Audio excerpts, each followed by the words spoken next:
কোথাও মঞ্চের আতশবাজি থেকে আগুন, কোথাও ধারণ ক্ষমতার চেয়ে বেশি দর্শক, কোথাও বের হওয়ার পথ বন্ধ, আবার কোথাও সন্ত্রাসী হামলা। বিশ্বের বিভিন্ন প্রান্তে এমনই ভয়াবহ কিছু কনসার্ট ট্র্যাজেডি কেড়ে নিয়েছে হাজারো প্রাণ।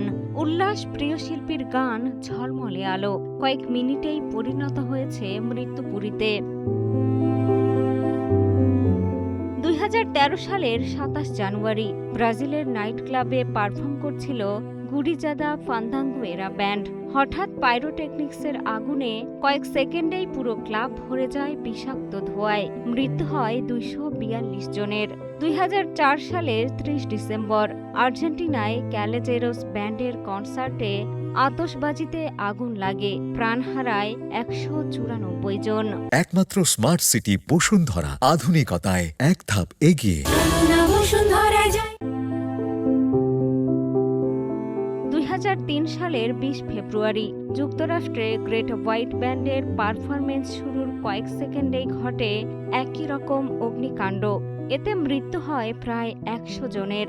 2010 সালের 24 জুলাই জার্মানিতে মিউজিক উৎসবে বিপুল সংখ্যক মানুষের চাপে প্রাণ হারান 21 জন।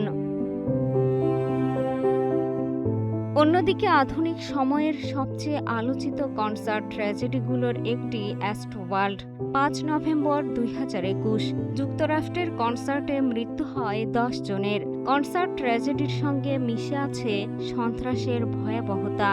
2017 সালের 22 মে ম্যানচেস্টার অ্যারেনায় আত্মঘাতী বোমা হামলায় নিহত হন 22 জন, যাদের মধ্যে ছিল শিশুও। কনসার্ট আনন্দ, উচ্ছ্বাস আর স্মৃতি তৈরির জায়গা, কিন্তু এসব ট্র্যাজেডি মনে করিয়ে দেয় নিরাপত্তায় সামান্য অবহেলা মুহূর্তে আনন্দকে পরিণত করতে পারে আজীবনের শোকে। এমন দুর্ঘটনা যেন কারো জীবনের শেষ মুহূর্ত না হয়, এমনটাই প্রত্যাশা স্বজন হারানো প্রতিটি পরিবারের।